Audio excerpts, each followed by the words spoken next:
Kita harus paham bahwa setiap generasi itu punya ciri khas, tanda dan polanya nggak sama. Generasi X unik, generasi Z lebih unik lagi. Generasi Z ini yang jumlah penduduknya sekarang ini paling banyak di dunia. Survei mengatakan bahwa generasi ini yang paling rentan. Mereka punya problem di 3 hal ya, social health, mental health, spiritual health. Survei mengatakan gini, kenapa generasi Z tidak mau ke gereja? Dan memang surveinya benar, mereka tuh punya teman lebih banyak di luar dibandingkan di gereja. Banyak para pemimpin itu pengen punya banyak pemimpin pemuda tapi tidak punya waktu. Kalau kita belajar tentang sonship, a son should pursue his father. Putra itu harus kejar bapaknya. Kalau itu putranya sudah dewasa. Banyak kita ini berdoa, Tuhan, gereja saya kurang pemain keyboard, kirimkan saya pemain keyboard Tuhan. Kalau bisa pindahan dari gereja lain yang jago gitu.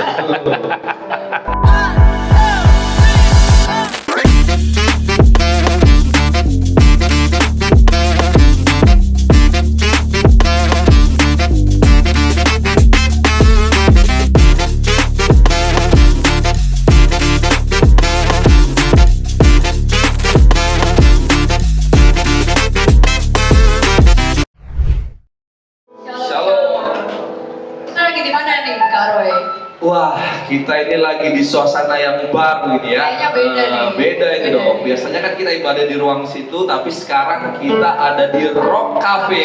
Di Rock Cafe ini ngapain kita, Kak Roy? Nah, jadi ini salah satu program baru kita yang namanya Rock in Time.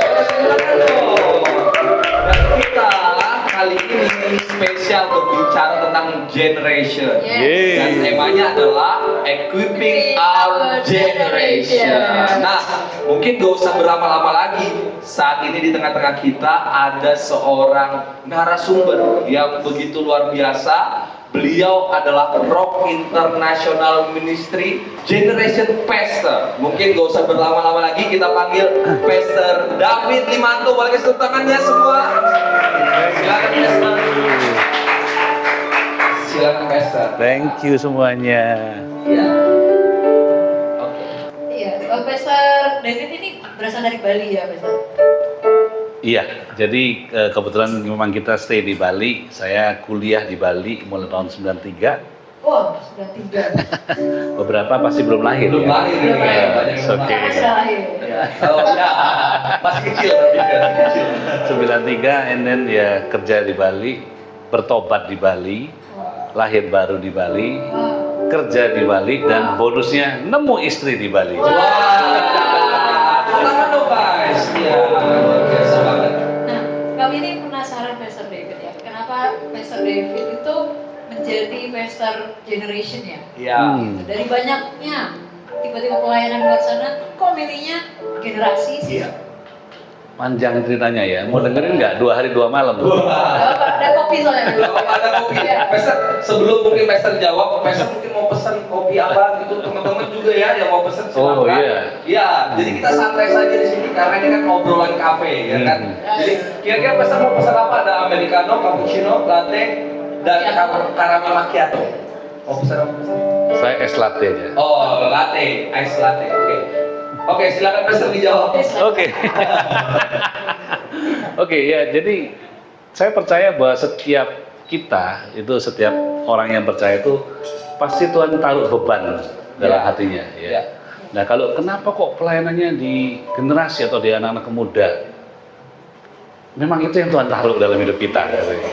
Dan tandanya itu adalah ketika saya lahir baru, bertobat ya 96. Saya dulu nggak suka terikat di dalam satu gereja. Wah, Ya. sama nih kayak anak muda biasanya. Anak muda sekarang kan mau-maunya gue gitu. Iya. Kan, ya. Nah, dulu Kak David ininya minggu ini gereja A, minggu depan gereja B, minggu depan lagi gereja C, sambil lirik kanan lirik kiri. Ada cewek yang cantiknya sana gitu. Jadi sebenarnya bertemu registrnya di gereja yang mana nih? Iya. B atau C? belum belum. gitu. Panjang Itu nanti ceritanya. masih Oke. panjang gitu. Itu nanti malam jam 12. Jadi terus satu hari ya akhirnya ketika hadir di sebuah ibadah merasakan jamahan Tuhan lah ya. Jadi jamahan Tuhan luar biasa. Kak David ingat saya lari dari belakang ke depan, Karena saya tahu saya kalau ibadah itu duduk paling belakang loh, makanya hati-hati yang duduk paling belakang loh ya. Jangan gitu. Pendeta jangan-jangan. Ya, terus lari ke depan, didoain, ya didoain terus akhirnya yang saya dapetin adalah saya merasakan saya nggak pantas sama Tuhan. Tuhan begitu baik, Tuhan begitu luar biasa. Itu akhir tahun 1996. Wow. Dan belajar kemudian Tuhan taruh hati untuk ada di pelayanan anak muda, ya pelayanan anak muda. Jadi anak muda baru bertobat, culun, nggak ngerti apa-apa, biasa kan. Saya nggak bisa apa-apa gitu loh. Saya nggak ngerti ini, nggak nyanyi fales, ya main gitar nggak bisa, suruh multimedia juga nggak bisa. Saya bisanya apa gitu loh. Satu hari terus kita waktu itu kita ada di badan pemudanya di ruko yang nggak terlalu gede, ya. Terus kan anak-anak muda datang naik motor, nah helmnya tuh sering hilang. Wah, familiar sekali. Jangan lihat kanan kiri, bukan mereka pasti. Nah terus akhirnya teman-teman ngobrol, mau nggak lu jadi bagian jaga parkir gitu? Nah, oh nggak apa-apa, saya jagain. Kalian ibadah, saya jaga di bawah. Jadi itu adalah pelayanan kita yang pertama. Mulai dari situ Pastor. Menjaga parkir supaya helm tidak hilang. Wah, penting guys. Nah sampai akhirnya ya terus terlibat lebih dalam di dalam pelayanan anak muda. Apa tandanya? Tandanya selalu ada gairah gitu loh ya. Gairah artinya wah lihat anak muda nggak beres, ada rasa nggak terima gitu ya. Ada rasa nggak terima untuk wah gua harus ada. Capek, lelah, terus kadang-kadang disalah mengerti dan lain-lain. Tapi enjoy, menikmati ya. Dan lama-lama kalau kita berada di panggilan dan tempat yang benar, pasti tubuh jiwa roh kita itu semakin kuat di dalam Tuhan. Ya, tubuh jiwa dan roh kita semakin kuat. Jadi itu dasarnya kenapa kok ada. Ya. Lebih kepada keresahan gitu ya, Pastor ya. Betul ya, betul. Budaya seperti itu. Tapi kan pastor ini dikenal seringnya adalah pendeta ya kan. Tapi sebenarnya latar belakang pastor itu apakah sepenuhnya hanya pendeta ataukah ada yang lain? Gimana sih latar belakang pastor itu sebenarnya? Iya, jadi ketika saya bertobat, saya udah bekerja. Kemudian di tempat kerja yang pertama, ya saya ketemu sama istri saya. Tempat kerja ya. Nah, itu tandanya orang yang ini ya, tandanya orang yang bergairah itu selalu mau buat hadirat Tuhan. Jadi saya masih ingat tahun 96, 97 itu ketika baru pertama kali bertobat, saya dengan 3 orang teman kita ini buat persekutuan doa di kantor ya. Dan puji Tuhan kalau nggak salah sampai hari ini masih ada persekutuan doanya ya. Udah 20 tahunan ada ya. Nah, istri saya ini akhirnya ikut bergabung di sana ya. Istri saya ini putri Bali asli loh ya. Putri Bali asli. 100% ya.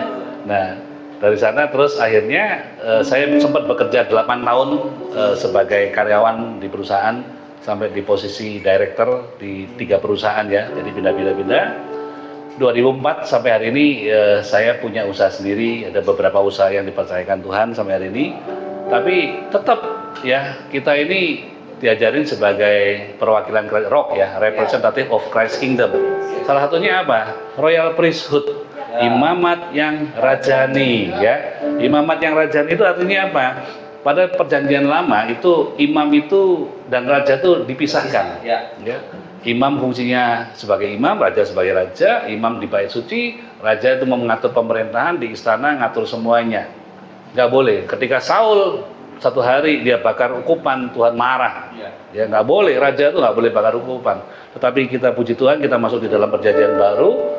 Tuhan Yesus sebagai imam besar agung mengajar kita sebagai imamat yang rajani ya, artinya kita juga punya fungsi sebagai imam, juga fungsi sebagai raja. Jadi dimanapun kita ada, mau di tempat kerja, di sekolah, di kampus, di rumah tangga, di gereja, kita adalah pribadi yang sama yang mencerminkan Kristus dalam hidup kita. Thank you. Ini baru ngomong udah datang ya. Bisa sambil ya, Pastor ya? Iya, bisa sambil. Ya, jadi berarti pastor itu bukan hanya sekarang juga pengusaha, berarti bukan hanya pendeta ya. Berarti kalau kita itu pendeta nggak hanya harus pendeta doang, tapi bisa saja juga sebagai bekerja di marketplace dan lain sebagainya. Nah, berarti kan selama ini Pastor sudah menjadi pelayan generasi, melayani generasi. Udah berapa lama sih Pastor kira-kira? Dari awal sampai sekarang melayani generasi? Berapa tahun? 27-28 tahun ya. Wah, 20 tahun, 27-28 loh, Favor, anugerah Tuhan. Iya, gak mudah loh untuk tetap bertahan selama itu. Dan pasti Pastor David ini udah menemukan banyak hal yang terjadi di dalam pelayanan generasi. Kira-kira menurut Pastor tuh yang sekarang nih, apalagi kan ini sekarang yang banyak pelayanan generasi itu pasti generasi milenial dengan generasi Z. Ya? Iya, Z. Nah, menurut Pastor pola kebiasaan seperti apa sih sebenarnya yang berbeda antara kedua generasi ini dan dengan generasi-generasi sebelumnya juga? Nah, ini penting buat kita semua para pelayan generasi ya. Kita harus paham bahwa setiap generasi itu punya ciri khas ya, tanda dan polanya nggak sama. Pertama ada generasi baby boomers ya, yang tahun lahir setelah Perang Dunia Kedua ya. Ada di sini yang lahir tahun 45, nggak ada kan ya? Mungkin kakek neneknya. Kakek neneknya, kalau masih ada lagi. Ya, kemudian ada generasi X kan ya. Generasi X itu yang lahir di generasi berikutnya sampai lebih kurang tahun 80-an something ya, 80-an something. Nah, kemudian saya generasi X saya. Kemudian ada generasi yang berikutnya generasi Y atau milenial gitu ya, yang lahir lebih kurang sampai tahun 2005 ya, 95 sampai 95. Kemudian generasi Z ya, yang lahir 2005 sampai 2010 2012. Nah, ini tiap generasi punya zaman yang berbeda dan tanda yang berbeda. Generasi X unik, generasi Z lebih unik lagi ya. Generasi Z ini yang jumlah penduduknya sekarang ini paling banyak di dunia, paling banyak ya, paling banyak dan paling unik.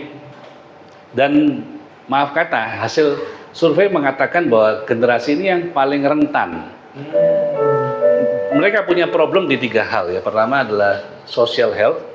Bisa dicatat tuh guys. Ya. Yang kedua adalah mental health.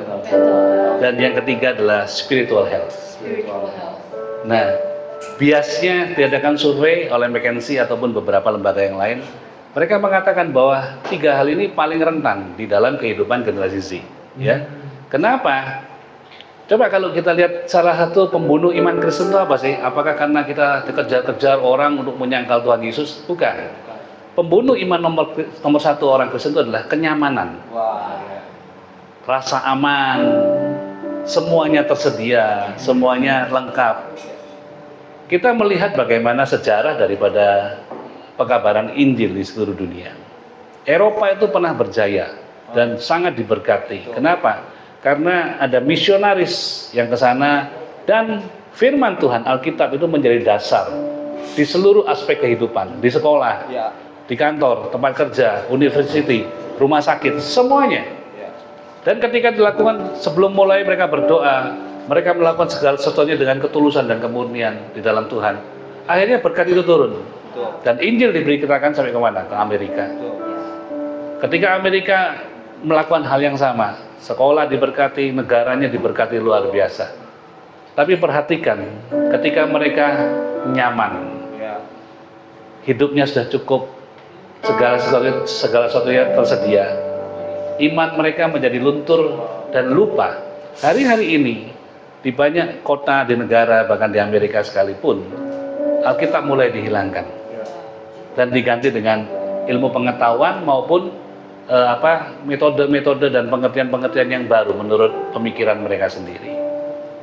Kalau kita melihat Amerika is getting worse dan kita melihat generasinya semakin hilang. Even Korea. Korea itu krisis 98 ya, itu sangat berat, tidak gampang. Dan itu ketika itu terjadi, bangsa Korea itu punya negaranya ya, punya hutang begitu luar biasa banyaknya.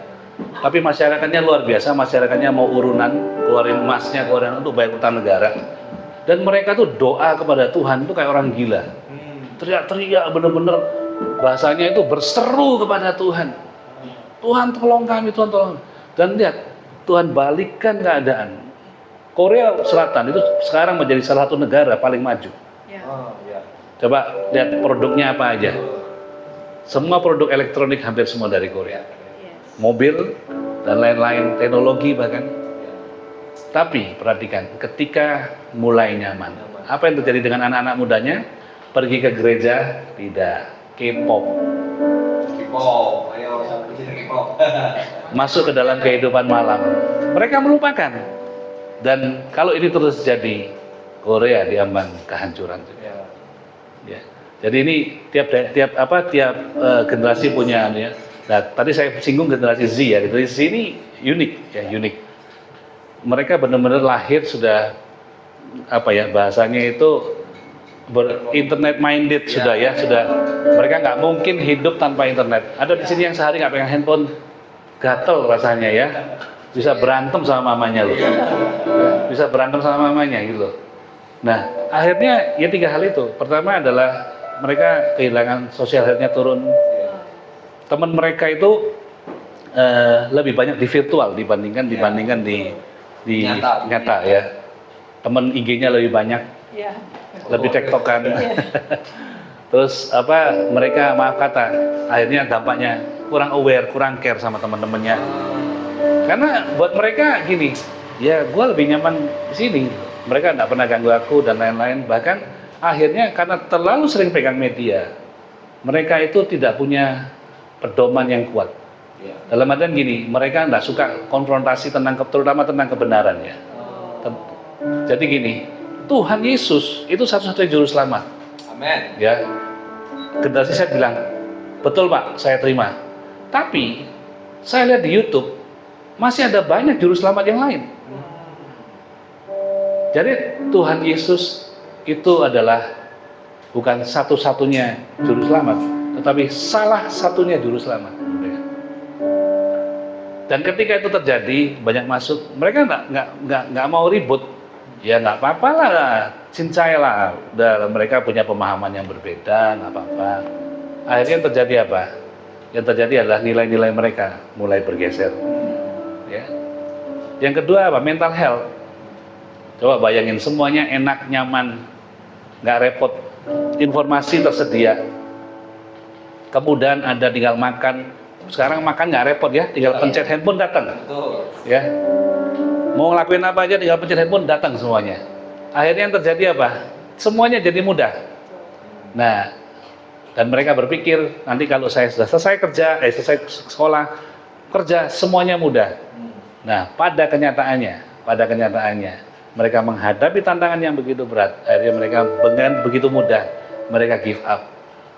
Dan tercatat loh ya, generasi ini juga paling banyak melakukan bunuh diri.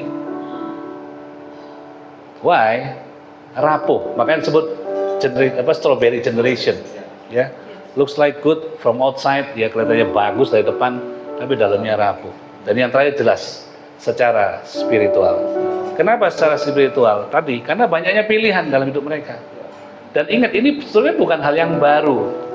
Ini pernah terjadi ketika bangsa Israel masuk ke dalam tanah perjanjian. Ketika Yosua mendapatkan mandat dari Tuhan melalui Musa, engkau akan bangsa ini masuk. Waduh, keren ya.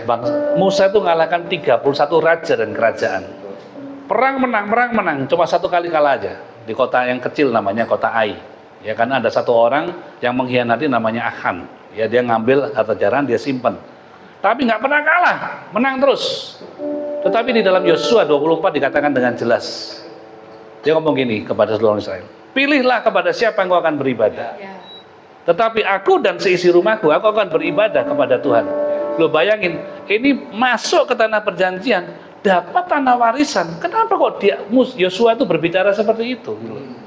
Ternyata pada masa itu, ketika bangsa Israel menang, semakin sukses, semakin kaya, semakin baik, semakin dihormati, dan semuanya kelihatannya so good, saudaraku. Mereka mulai terhamiri, ya, terjadi kawin campur dengan orang-orang di sekelilingnya. Bahkan mereka toleransi, nggak apa-apa dong, kita hormati mereka. Mereka menyembah Baal, mereka menyembah Dewi Asytoret atau dewi-dewi yang lain. It's okay. Lama-lama terjadi apa? Terjadi confusing, distraction, penyesatan. Nah, ini hati-hati buat anak-anak muda sekarang. Memang kenyamanan itu kadang-kadang membuat kita enak, tapi hati-hati kita terlena. Ya, ikut Tuhan suruh apa? Pikul salib, sangkal diri, mengikuti jalan Tuhan. Wah, nggak enak dah kalau dengar itu. Anak-anak zaman sekarang coba kena bully sedikit, aduh, udah ributnya minta ampun. Satu hari ketika saya menyampaikan hasil survei ini di sebuah sekolah ya di Denpasar, kemudian ada satu sesi tanya jawab. Anak SMP kelas 3 ya, jelas generasi Z ya. Kak David, saya mau tanya dulu, kenapa di generasi saya, generasi Z, kok masalahnya begitu banyak, dia ngomong gitu. Ya, puji Tuhan saya bawa hasil daripada surveinya. No, saya katakan no. Generasimu bukan yang paling banyak masalah. Loh, kenyataannya tadi dijabarkan punya masalah sosial health, mental health, spiritual health dan yang lain. No. Saya katakan, kalau kamu hidup di zaman baby boomers, itu mau makan aja susah. Orang baru selesai perang dunia kedua. Jangankan makan, hidup untuk aman aja nggak jelas. Kondisi politik yang begitu kacau, ya, nyawa kita pun nggak jelas masih bisa itu apa enggak. Tapi hal-hal yang nggak enak itu membuat mereka tough ya, kuat ya. Jadi itu, generasi semakin hari ketika semakin nyaman, dampaknya adalah mereka mulai meninggalkan Tuhan. Berarti yang harus generasi diperhatikan, hati-hati dengan kenyamanan yang sudah membuat kita semakin jauh daripada Tuhan. Yes. Oke. Jadi tadi ada 3 kesehatan yang harus dijaga: social health, mental health, dan spiritual health. Oke. Nah, besar ini saya mau tanya sesuatu yang terus terjadi dalam peranan generasi, yaitu akan ada anak-anak yang graduate istilahnya. Karena mereka suatu saat mungkin pindah kota ke kota lain karena ingin kuliah kayak gitu, atau mungkin usianya aja yang sudah nggak muda lagi gitu. Jadi pasti otomatis mereka waktunya sementara saja di gereja muda ini. Nah, jadi pertanyaan kami itu bagaimana ya supaya memaksimalkan waktu mereka yang sementara di gereja muda ini? Pertanyaan yang bagus ya. Nah, ini juga kita harus tahu bahwa our God is intergenerational God, ya. Allah kita itu Allah intergenerasi. Allah Abraham, Ishak dan Yakub. Allah yang bekerja di setiap generasi. Nah, oleh karena itu sangat penting buat kita itu, kita tahu bahwa pelayanan generasi itu harus dimulai dari anak kan, dari sekolah minggu, remaja, pemuda, bahkan dewasa muda ya. Nah, seringkali kita ini lupa bahwa pelayanan ini harus nyambung. Ya. Pernah diadakan survei di beberapa gereja. Ternyata anak-anak yang lulus sekolah minggu itu nggak mau ke remaja. Yang lulus remaja, yang seharusnya ke pemuda, juga nggak mau ke pemuda. Mereka lari entah ke ibadah yang umum atau kemana yang nggak jelas, hilang. Nah, ini PR buat kita untuk para pemimpin generasi. Mereka itu harus gini ya. Jadikan sebuah proses inaugurasi, artinya gini, ketika anak itu lulus SD, apa yang dilakukan oleh orang tua? Mereka akan mencarikan sekolah SMP kan? Nah, ini harus terjadi di dalam budaya kehidupan kita di gereja. Nah, ketika mereka tuh bahasanya graduation dari sekolah minggu, guru-guru sekolah minggunya itu harus mengantar mereka pergi ke roket atau remaja. Ini ya, anak-anakku udah lulus ini, 10 orang. Tolong diterima, dikenalkan di depan umum. Saya serahkan ya, mulai hari ini menjadi tanggung jawab kamu bahasanya, karena mereka sudah next level, naik kelas. Nah, ketika itu dijaga, bayangin yang roket, yang anak-anak remaja, pemimpinnya, aduh, gua punya tanggung jawab baru ini buat 10 anak, dan akhirnya mereka terjaga dengan cukup baik. Dan disambut dengan teman-temannya dan lain-lain sehingga mereka terjaga. Nah, terus yang kedua, tapi kan kadang-kadang ya kalau yang remaja, yang pemuda, tapi kalau cuma numpang di sini cuma sekolah, SMA atau kuliah kemudian hilang, balik ke kotanya, kayaknya kita ini sia-sia deh gitu loh. Saya pernah berpikir seperti itu juga karena kita tinggal di Bali ya, dan Bali itu mayoritas pendatang. Mayoritas pendatang dan jemaat kita banyak anak-anak kuliahan ya, anak-anak kampus. looks like kita nih doing the wasting time ya, lakukan yang nggak ada gunanya lah kasarnya. Toh mereka juga pergi lagi, toh mereka hilang. Kita ini harus paham bahwa gereja itu training center, ya, training center. Dan Tuhan tidak suruh mereka itu jadi milik kita. Dikatakan pergi, diutus. Hari ini kita bisa lihat anak-anak kita dari Sabang mungkin saya Merauke sudah. Ada yang jadi dokter, ada yang jadi tentara, ada yang jadi lawyer, ada yang jadi pengusaha, ada yang jadi whatever lah kasarnya. Ya, anak-anak kita di Medan banyak, anak-anak kita di Manado banyak, anak-anak kita di Gorontalo banyak, di NTT apalagi. Dan itu menjadi sebuah kebanggaan buat kita. Nah, kadang-kadang kita merasa kecewa karena kita mau punya rasa memiliki. Artinya, stay dong di sini, bantu kita dong gitu loh. Padahal maunya Tuhan bukan seperti itu. Nah, tetapi yang paling penting adalah gini, kita harus berpikir bahwa ketika kamu kuliah di sini berapa tahun? 4 tahun. Kita yang diserahin anak-anak itu, jiwa itu, kita harus punya program, pola pemikiran dalam 4 tahun ya. Ketika anak ini maksudnya connect dengan kita, anak ini harus berubah. Anak ini harus lebih dewasa, jadi pemimpin, dan kalau Tuhan izinkan kamu diutus kemana saja, ya, ada buah tangan daripada kita, ada titipan Tuhan yang dilakukan melalui kita, sehingga mereka kemanapun pergi, mereka selalu ingat bahwa mereka dididik jadi pemimpin, dilatih jadi pemimpin, sehingga kemanapun mereka pergi, mereka jadi berkat buat orang banyak. Ya. Oke, tangan dong buat luar biasa. Jadi memang itu bakal terjadi, tapi kita harus punya kingdom mindset ya, Pastor ya. Jadi kita harus melihat semuanya itu waktu mereka sudah tidak lagi di tempat kita, mereka diutus untuk jadi berkat di sana. Oke.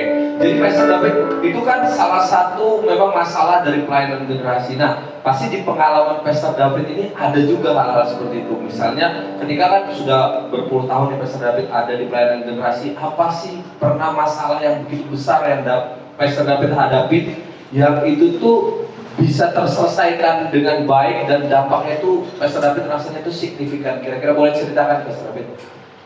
Ya, saya rasa problem terbesar daripada pelayanan generasi adalah di dalam rumah tangga, di dalam keluarga. Karena kita harus sadar yang pertama bahwa gereja atau para pelayan generasi itu adalah menerima produk jadi daripada keluarga. Keluarga yang punya background, culture yang masing-masing yang nggak sama. Ya. Satu hari saya pernah bertemu dengan parents saya, orang tua, dia sedikit komplain sama kita. Dia ngomong gini, anakku loh rajin ikut ibadah remaja, kok nggak berubah? Kadang-kadang kalau kita diomong gitu kita merasa bersalah gitu kan ya. Tapi Tuhan kasih hikmat. Saya pertama, ya mohon maaf Bu, kita belum maksimal. Tapi kemudian Tuhan ingatkan, saya ngomong sama ibunya gini, Bapak Ibu, yang punya anak itu bukan saya. Yang punya anak itu Bapak Ibu. Kami ketemu anak ibu paling satu minggu itu cuma 2 jam. Ibu dan bapak ketemu anak-anak tiap hari loh, berpuluh-puluh ratusan jam. Kesempatan ngerubah lebih banyak. Dan kemudian kita dia minta tolong, juga tolong Bu, apabila kita ini ada kegiatan ya gitu, entah itu camp atau whatever ya, tolong disupport. Problem anak-anak remaja sekarang ini selalu dari siapa? Dari orang tuanya. Kenapa mereka mengalami yang namanya spiritual problem atau spiritual health-nya nggak bagus? Ya kalau kita mau jujur, kita bukan mau lempar tanggung jawab ya, karena orang tuanya sendiri nggak aware. Ya kita harus aware pasti. Tapi kalau orang tuanya sendiri nggak support, bayangkan kalau anaknya sekolah, les, kursus, apapun itu, kemana pasti diantar.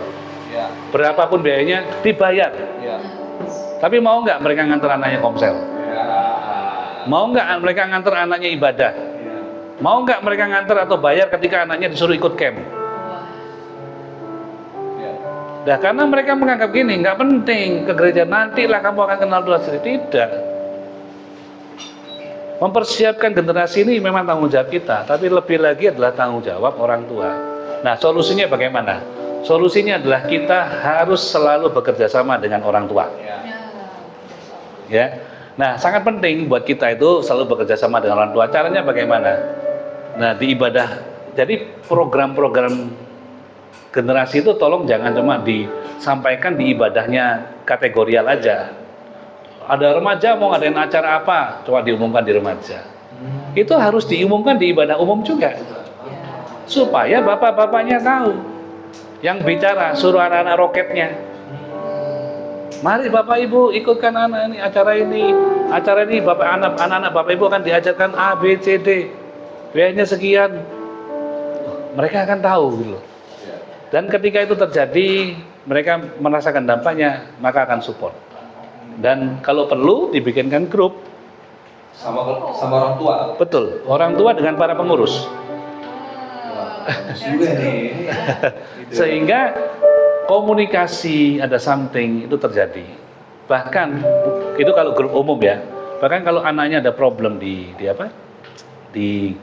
gereja atau di kelihatan sesuatu, itu kakak yang di generasinya tuh boleh chatting ke orang tuanya. Kak, tadi maaf saya tadi ketemu si ini. Tadi dia nangis-nangis karena ini. Mungkin orang tuanya nggak tahu loh. Ya. Sometimes. Iya. Karena anaknya pulang masuk kamar gitu kan. Nah, itu peran kakak rohani sangat penting. Ya, sangat penting. Oleh karena itu, kalau kita nggak mungkin bisa melayani generasi secara maksimal tanpa bantuan orang tua. Orang tua harus menjadi stakeholder di dalam pelayanan ini. Iya. Ya. Juga tepuk tangan dong, guys. Ini penting banget karena memang saya itu masih dapat sering penyuluhan ke anak-anak sekolah. Iya. Dan saya itu tanya, mereka lebih suka komunikasi sama orang tua atau sama teman? Dan rata-rata pasti sama teman. Betul. Dan itu sangat menyedihkan sebenarnya. Karena mereka lebih rasa, oh itu lebih enak dan lain sebagainya. Sedangkan memang seperti tadi Pastor David katakan, orang tua itu mungkin banyak yang kurang memperjuangkan. Misalnya ngantar ke gereja, ngantar komsel ya. Karena komsel itu salah satu hal yang penting pastinya. Mungkin CBP mau tanyakan sesuatu tentang komsel. Om lagi bicarakan tentang komunitas sel ya. Iya. Perannya komunitas sel itu seberapa besar dalam pelayanan generasi? Oke. Signifikan menurut saya. Signifikan, penting nih. Survei mengatakan gini, kenapa generasi Z tidak mau ke gereja? Nomor 1, ya, karena mereka merasa tidak diterima. Mereka tidak punya teman di gereja. Dan memang surveinya benar, mereka tuh punya teman lebih banyak di luar dibandingkan di gereja. Nah ini ya PR buat kita nih ya. Tadi karena memang social health ini bermasalah. Nah, oleh karena itu saya pun pesan kepada semua para pemimpin atau pelayan generasi, kita harus latih anak-anak kita itu ya agak SKSD lah, sok kenal, sok deket, hai, sehingga mereka merasa diterima. Dan survei juga mengatakan gini, mereka rajin mau datang itu bukan karena pujian yang bagus loh, ya, bukan juga karena khotbah yang keren, bukan. Karena mereka diterima. Diterima dan punya teman. Dalam artian gini, kalau aku nggak ke gereja, aku nggak ketemu temanku, aku nggak bisa ngobrol, aku nggak bisa foto bareng, aku nggak bisa. Itu lebih strong. Oh bener ya.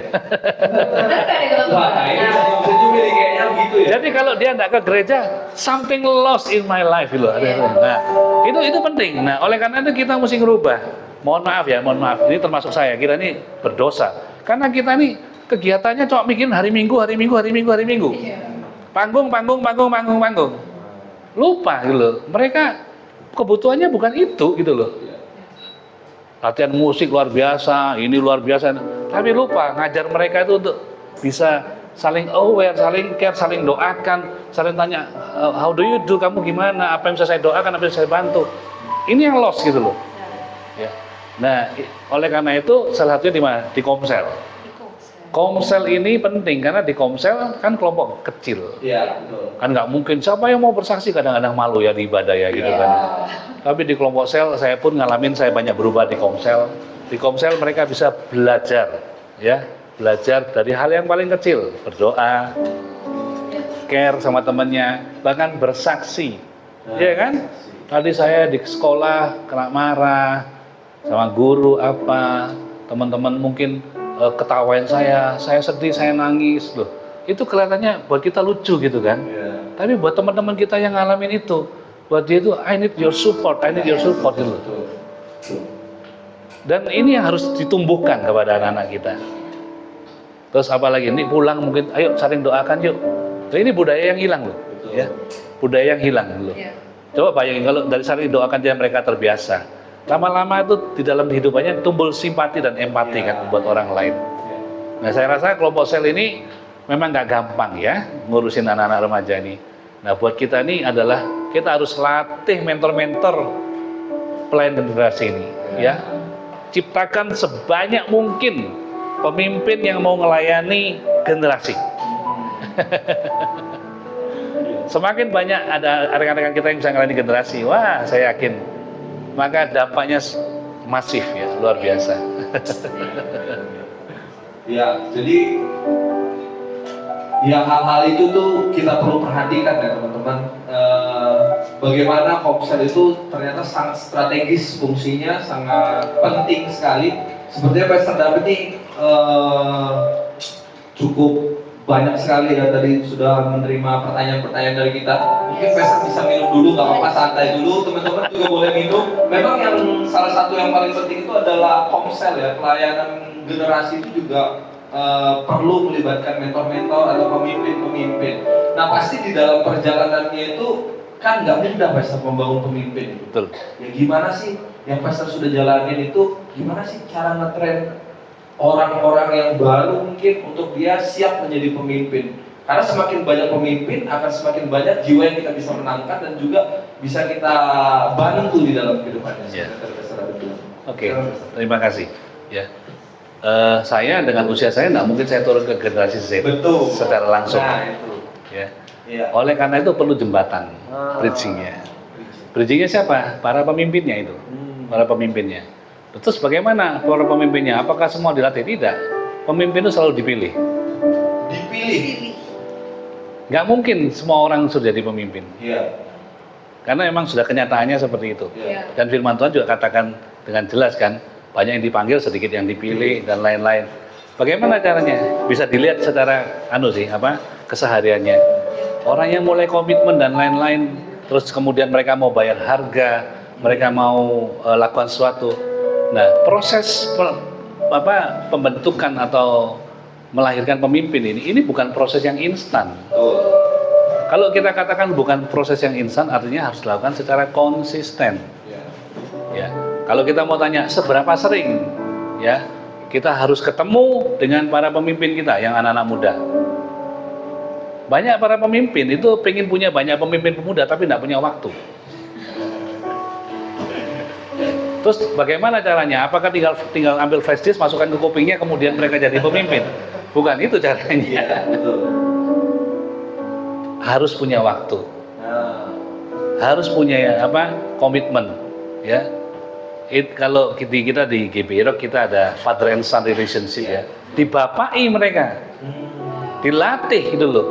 Bayangin bapak harus punya waktu buat anaknya kan? Dan anaknya juga punya ambil komitmen untuk dilatih.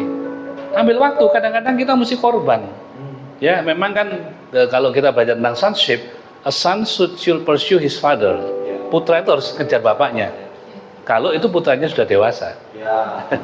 Kalau putranya belum dewasa, bapaknya yang terpaksa harus menyesuaikan dulu. Bapaknya yang datangin anaknya berarti ini. Oh harus seperti itu Pastor ya? Awalnya. Sampai mereka mengalami sebuah kedewasaan tertentu. Nanti mereka bakal tahu bahwa oh iya ya, betapa pentingnya saya perlu sumber. Kan Bapak sumber. Ya, Bapak sumber. Ketika dia haus, dia akan cari sumber. Nah banyak orang itu kadang-kadang para pemimpin kadang-kadang gengsi kan. Lu yang perlu gua dong, lu yang datang. Ya kalau sudah gede. Kalau anaknya masih kecil, ya kita yang harus turun dulu dong. Sampai mereka itu bisa menjadi pribadi yang matang dan mereka bisa membantu kita memuridkan. Dan kembali nomor satu, hubungan ini harus hubungan yang sehat. Ya, hubungan yang sehat itu salah satunya ada apa? Firman Tuhan. Ya. Kemudian apa yang paling penting? Harus ada pertanggungjawaban.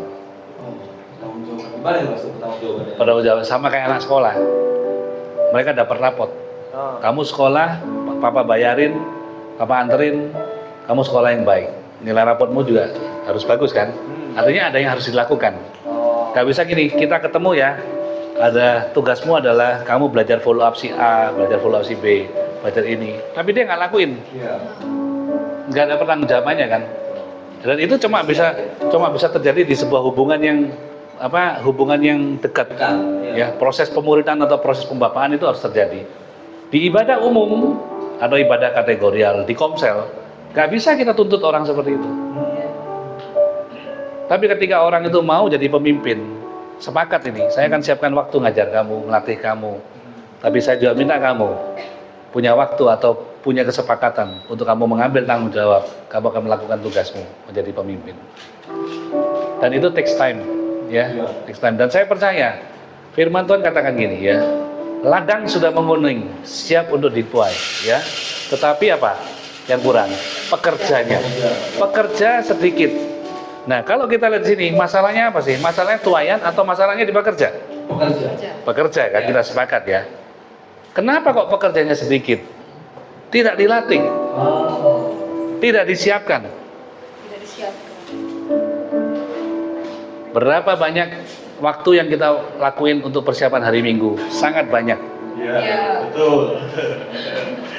Berapa banyak waktu yang kita siapkan untuk di luar hari Minggu? Tidak banyak. Harus ada revisi daripada, ya. Harus ada revisi. Hari Minggu penting, celebration. Tetapi untuk bawa jiwa ke hari Minggu itu, yang bergerak adalah orang-orangnya. Orang-orang yang diperlengkapi, pemimpin-pemimpin yang sudah pegang sabit untuk ngambil tuayan itu, untuk mereka ambil. Nah, jangan pernah kita ini merasa lelah ataupun bosan untuk melahirkan pemimpin. Karena itu adalah panggilan kita, ya. Tuhan Yesus tidak pernah fokus sama crowd, orang banyak. Iya, betul. Tuhan Yesus cuma fokus sama 12 orang murid. Dan kalau gitu kita lakuin, kita niru polanya Tuhan Yesus saja. Saya percaya itu akan jadi dampak yang luar biasa. Dan biarlah 12 murid kita ini memuridkan yang lain. Boleh kasih tangan dong buat jawaban Pastor David yang biasa sekali. Berarti kalau begitu Pastor David sering bertemu sama pemimpin-pemimpin, maksudnya ngobrol, diskusi, sharing itu gimana sih secara spesifik, Mas? Jadi jangan berpikir gini ya, ibadah ketemuannya harus formal dan lain-lain. Enggak, mereka sometimes datang ke rumah. Bahkan seringkali, oke, si A bisanya hari apa? Kan nggak ketemu harinya. Kalau bisa semuanya hari apa? Setelah ibadah pemuda kok. Oke, saya sesuaikan, saya datang setelah ibadah pemuda. Udah capek, udah khotbah berapa kali. Tapi buat saya itu adalah needs yang harus saya selesaikan. Ya, kalau dipikir-pikir, ini kurang ajar ini, gembalanya siapa? Kamu ngatur-ngatur gembala. Tapi enggak. Buat saya menyelesaikan panggilan Tuhan itu jauh lebih berharga buat kita ya, buat kita belajar semua seperti itu. Nah, oleh karena itu, ayo. Jadi acaranya harus mau formal maupun informal, mau makan bareng, kumpul di rumah kayak, atau pertemuan yang memang rapat, itu harus terus ada. Ya, terus ada. Oke, jadi yang saya tangkap itu ada kedekatan yang disengaja. Betul. Ya, besar sonship seperti tadi ya. Nah, jadi komunitas itu kan berarti harus terus membuka diri kepada orang baru. Nggak mungkin, wah kita sudah dekat nih, ya kita aja, kayak gitu, asik aja kita gitu. Tapi harus untuk mendekati orang baru, gitu kan, tadi SKSD tadi. Tapi ada nggak tips-tipsnya gitu, Pastor, supaya nggak canggung gitu untuk ketemu orang baru, gitu, nggak mau nonton gitu, caranya nggak awkward lah, saya anak-anak gitu. Iya, benar sih ya. Jadi memang anak-anak sekarang ini kan communication awkward ya, canggung untuk berkomunikasi. Zaman kita ya nggak perlu diajarin untuk ngobrol sama orang. Karena nggak ada HP Pastor kan, pasti ya udah ngomong sama orang aja gitu kan. Tapi anak-anak zaman sekarang harus diajarin. Diajari. Jadi kita pernah ngadain workshop dan workshop dan juga conference gitu ya. Salah satu sesinya itu adalah how to communicate with people. Karena memang itu kejadian ya. Ketika saya suruh anak saya pun ngajar mereka, kamu follow up jiwa gitu. Ini ada nomor teleponnya. Mimi ngomong apa? Nah, tapi nggak ada salahnya juga. Artinya apa? Kita nggak bisa ngomong gitu aja, nggak bisa. Dulu papa itu nganu sendiri, usaha sendiri. Beda zaman. Ya. Nah, latih dan latih. Artinya, oke, ya, diajar, dilatih. Ya, kalau di dalam ilmu komunikasi kan ada 5 F ya. Pertama, kalau mau kenalan, nomor 1 paling gampang ya F pertama itu face. Lihat wajahnya. Oh, ini sudah datang ya. Nanti minggu depan lagi datang, oh ini minggu lalu datang ini gitu, kelihatan. Yang kedua fact, ya fakta. Mulai kenalan, namanya siapa, sekolah di mana, kelas berapa, tinggal di mana, saudara berapa, itu faktanya. Gitu. Yang ketiga feelingsnya, ya. Feelings itu tambah deket. Kamu suka hobinya apa? Suka main game apa? Film apa? Ya, suka gambar enggak? Suka baca buku apa? Nah itu feelings ya. Nah 3 tahap ini yang paling dasar deh kalau untuk ngobrol. Tapi kalau mau lebih dalam lagi, dia akan masuk tahap yang keempat namanya F, yang keempat fear, ketakutan. Wah itu udah tambah dalam. Dan itu nggak semua orang mau terbuka.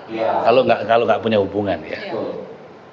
Ketakutannya mungkin tentang masa depan, tentang masa lalu. Dulu pernah dilecehkan atau hubungannya dengan orang tuanya nggak baik atau takut kena kutuk apa banyak. Dan yang terakhir jelas faith. Hubungannya dia dengan Tuhan.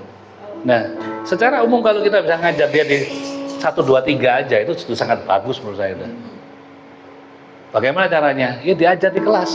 Ayo, Kak, misalnya si A sama si B, kamu kenal nggak? Nggak. Ayo lakuin F1 sampai F3. Lihat wajahnya, oh ini orangnya. Tanya efeknya, nama, alamat, whatever. Feelingnya, tanya kesukaannya. Dilatih, rubah lagi, terus cari yang lain. Sampai mereka terbiasa. Baru terakhir kalau sudah semakin dekat, semakin kenal, mereka akan masuk ke fear and faith-nya. Jadi memang harus diajar, nggak bisa enggak. Dilatih gitu. Dilatih, Training gitu ya. betul. Nah, salah satu cara melahirkan pemimpin itu harus dilatih.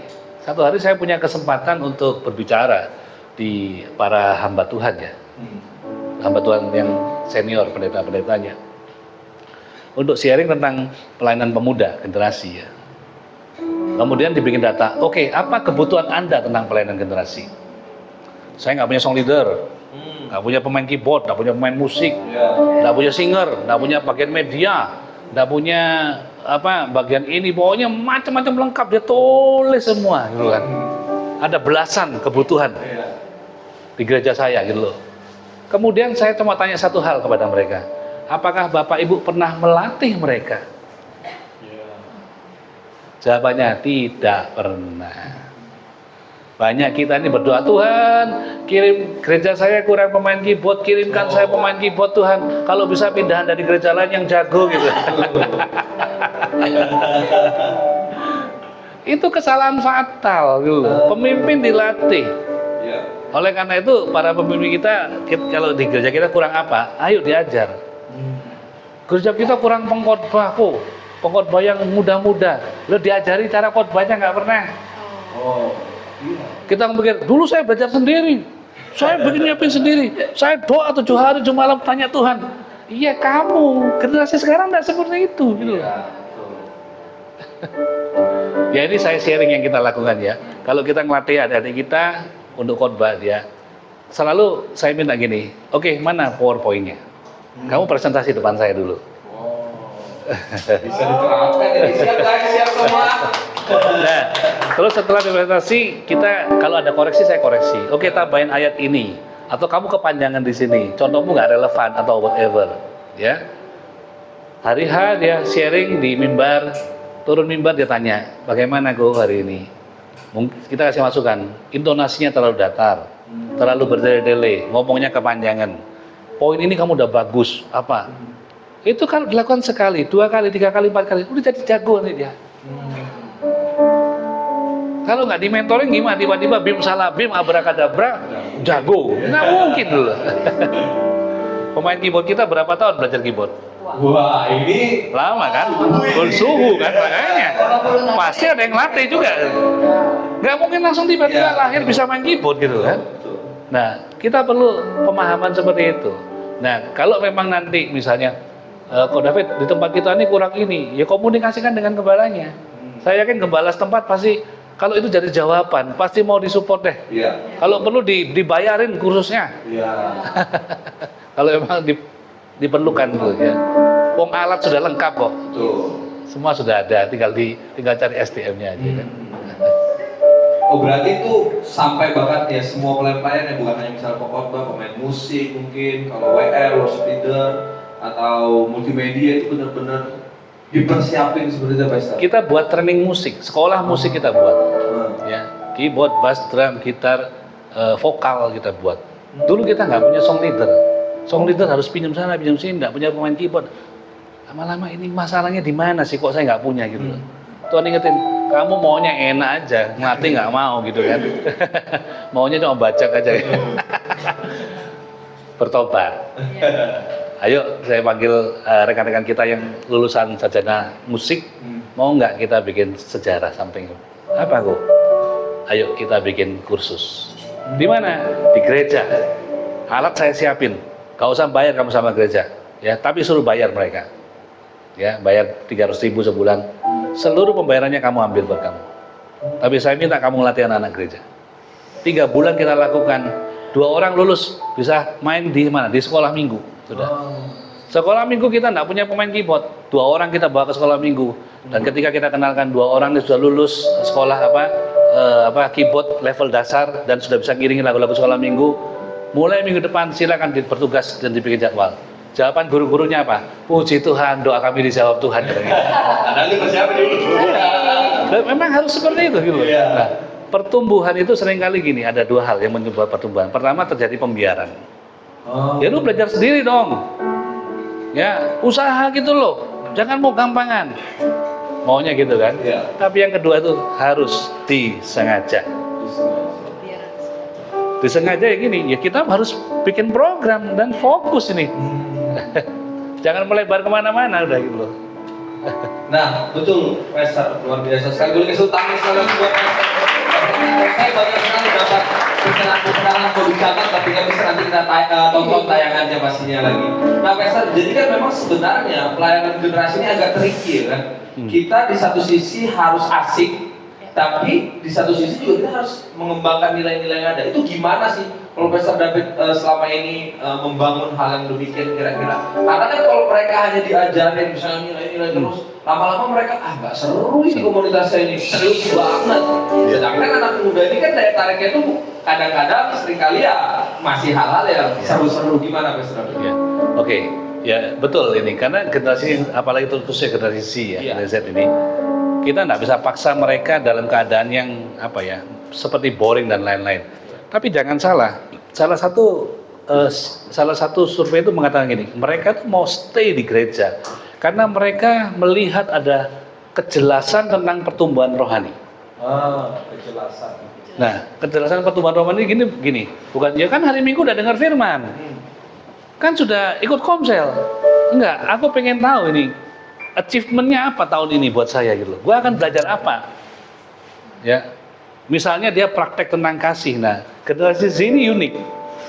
Buat mereka, pengertian mengenal Tuhan itu atau cinta kepada Tuhan itu adalah sama dengan equal dengan cinta kepada sesama.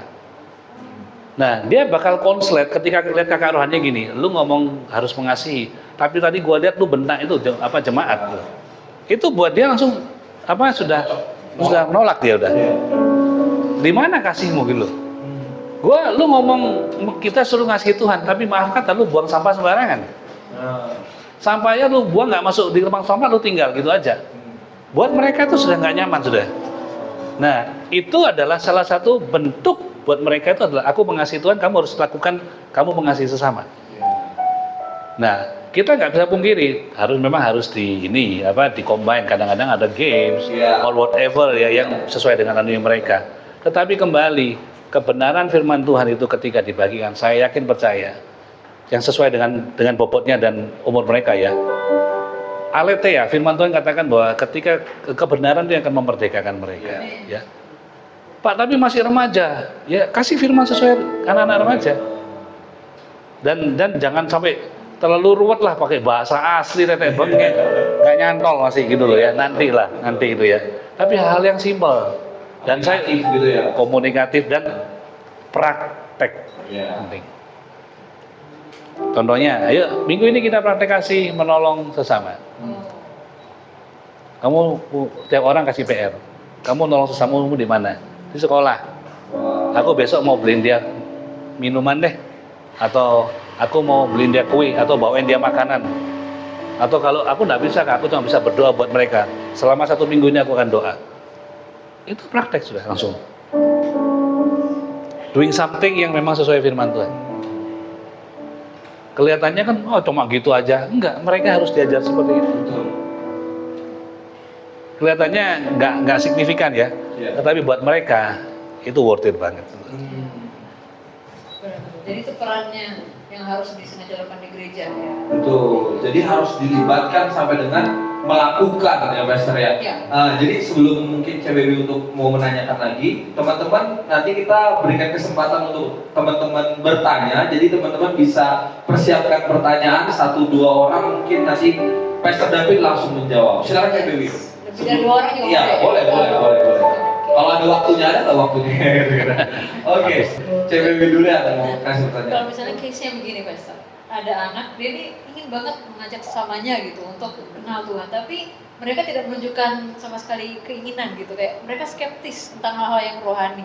Jadi mungkin kalau sudah masuk ke gereja mungkin dia bisa jadi dampak ya, tapi untuk mengajak ke gereja susah gitu. Gimana ya caranya dia untuk komunikasikan itu pada teman-temannya yang skeptis terhadap hal rohani?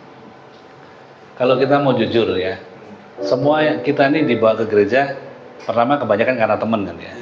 Tapi jangan lupa, kita harus mengajar mereka untuk kenal Tuhan. Artinya gini, kalau kita cuma ngajak mereka dengan kekuatan kita bakal kecewa. Ajar mereka, kamu punya beban buat siapa? Buat si A, Kak. Oke, mau nggak kamu doa dulu buat dia? Bukan cuma, ayo dong ikut ke gereja dong, ayo ikut. Kita berdoa buat dia aja belum loh sebenarnya.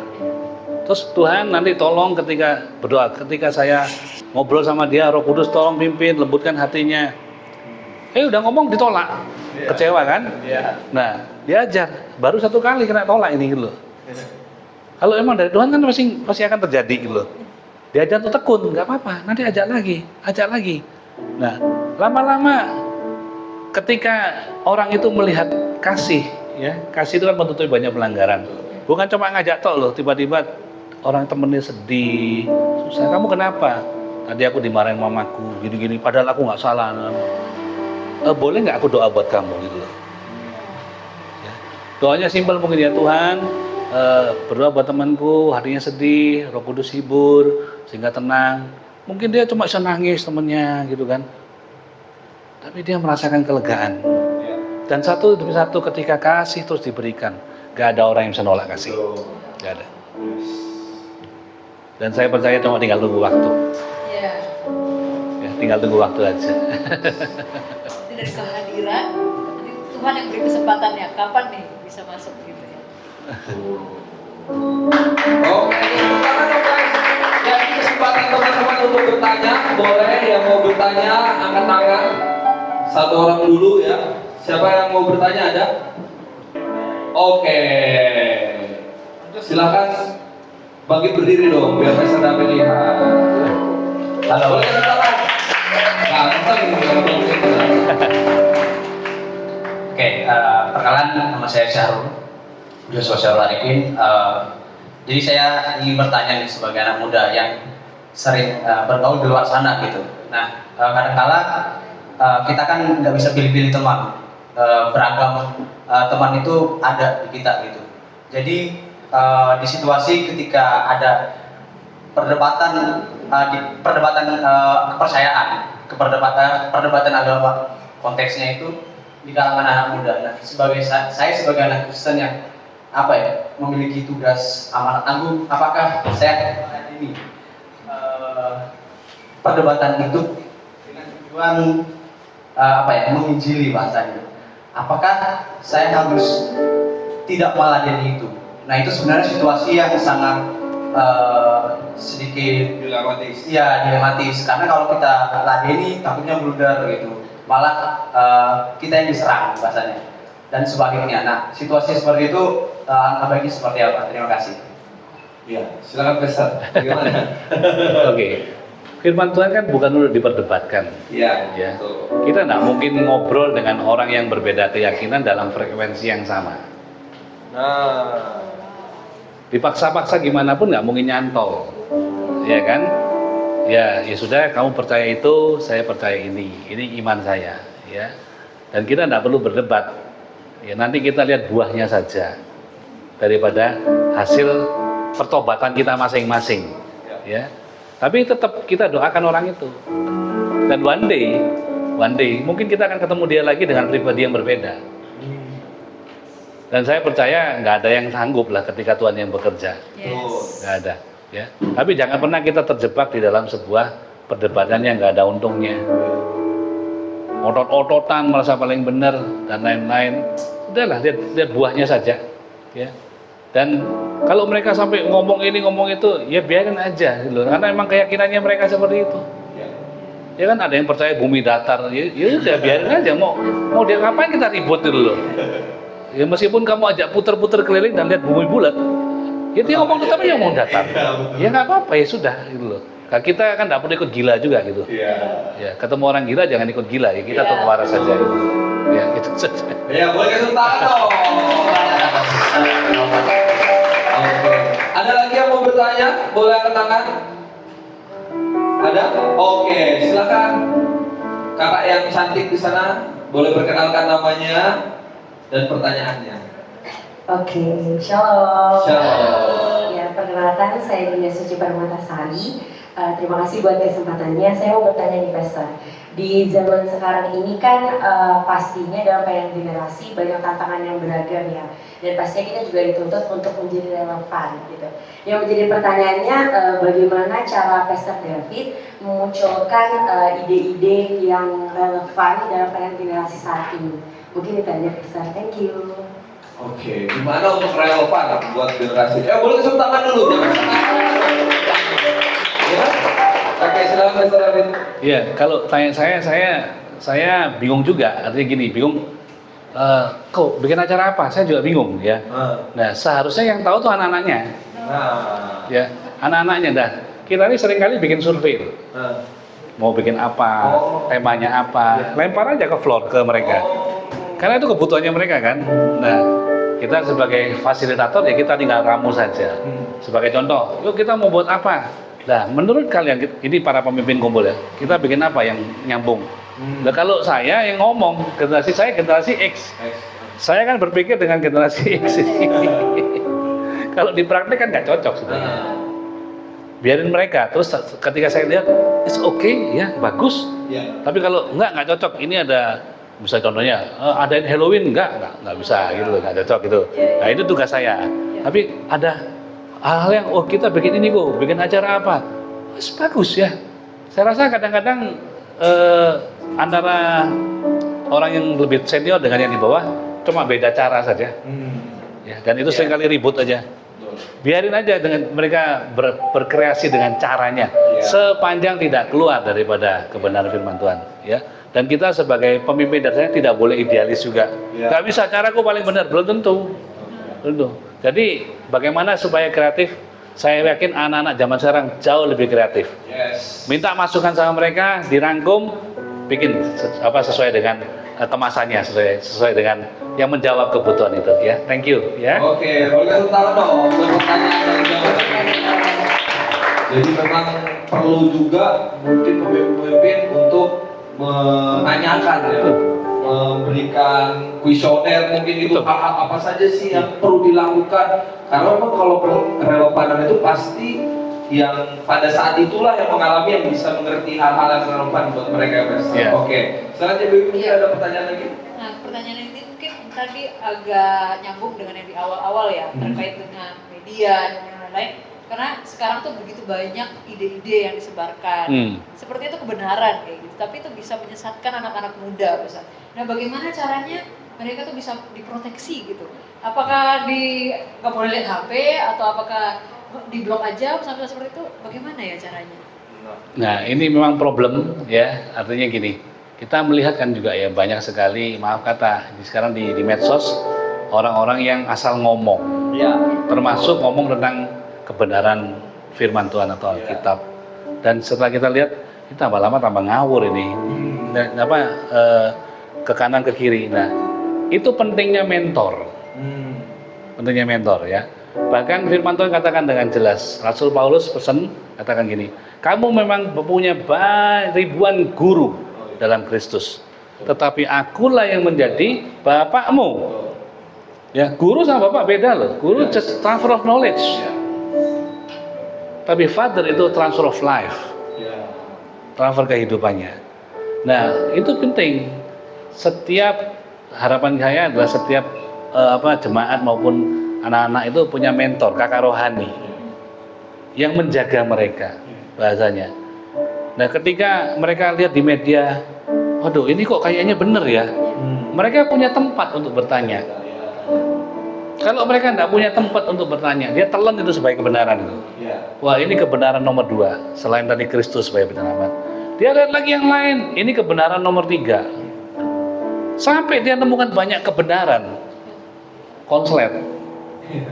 Bingung gimana ini? Bingung kan? Dia bisa doa kepada siapa saja. Nah, ini yang terjadi. Nah, oleh karena itu perlu difilter, ya. Jadi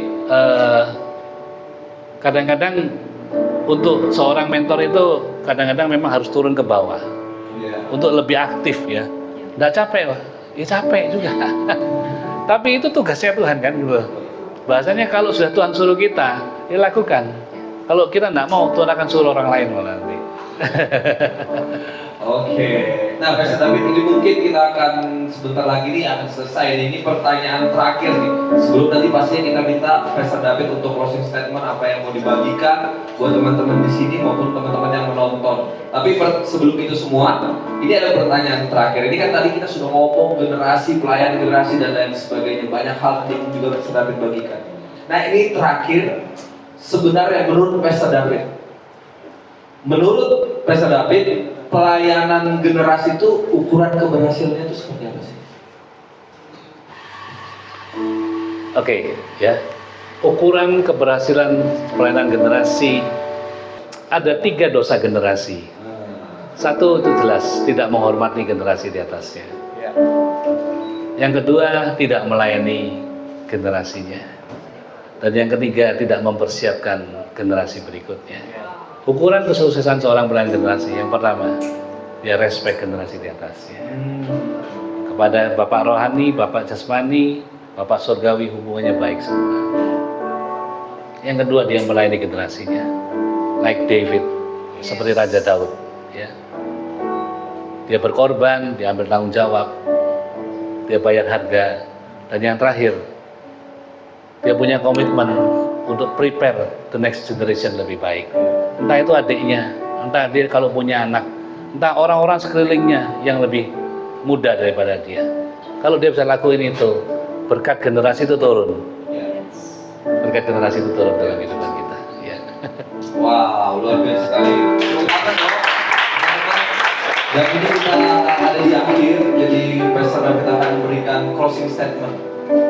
Apa yang menjadi pesan dalam Pastor David untuk generasi muda ini, para pelayan generasi juga, dan mungkin orang-orang yang akan menonton dari Rock in Time dan acara Rock in Time. Iya. Silakan Pastor David. Oke, pertama pesan saya kepada jemaat dulu ya, terutama generasi Z ya, karena generasi ini paling banyak ya. Jangan pernah merasa bersalah dan sendirian dan seolah-olah aku nggak punya teman. Ya, karena itu pekerjaannya iblis itu membuat kita seolah-olah lonely. Ya, ada kata-kata bijak katakan lonely atau kesepian itu salah satu sakit yang paling menyakitkan dalam kehidupan kita. Ya, seolah-olah padahal satu hari saya pernah ngobrol sama seorang gadis ya. Aku enggak punya teman, dia ngomong gitu. Terus saya ngobrol sama dia, saya katakan, menurut kamu banyak enggak orang di sekelilingmu? Banyak gitu. Terus masalahnya di kamu atau di mereka? Dia agak tercelik, iya ya, ternyata banyak orang tapi aku ada problem dalam diriku yang mesti diberesin. Nah, artinya jangan takut ya, belajar, mungkin mulai terbuka ya, mulai mau hidup bergantung juga sama orang lain, ngobrol dan lain-lain. Terus juga ketika engkau tertolak, percayalah Tuhan itu nggak pernah meninggalkan kita. Ya. Terus yang kedua pesan saya buat pelayan generasi, jangan pada semangat. Ya, jangan pada semangat. Percayalah bahwa pekerjaan baikmu, ketekunanmu dengan pertolongan Tuhan pasti akan membuahkan hasil. Pelayanan generasi adalah pelayanan jangka panjang. Ya, untuk mempersiapkan pemimpin. Gereja ini ada apa tidak? Usaha ada atau tidak? Tergantung apakah ada anak-anak muda. Dan saya percaya ketika dilakukan dengan tekun, dengan sungguh-sungguh, maka proses itu tidak akan mengkhianati buahnya. Ya, perbanyak pemimpin anak-anak muda, bekali mereka bayar harga, maka akan muncul banyak pemimpin hebat yang dipakai untuk kemuliaan kerajaan Allah. Terima kasih. Oke, sampai dulu nanti boleh saya.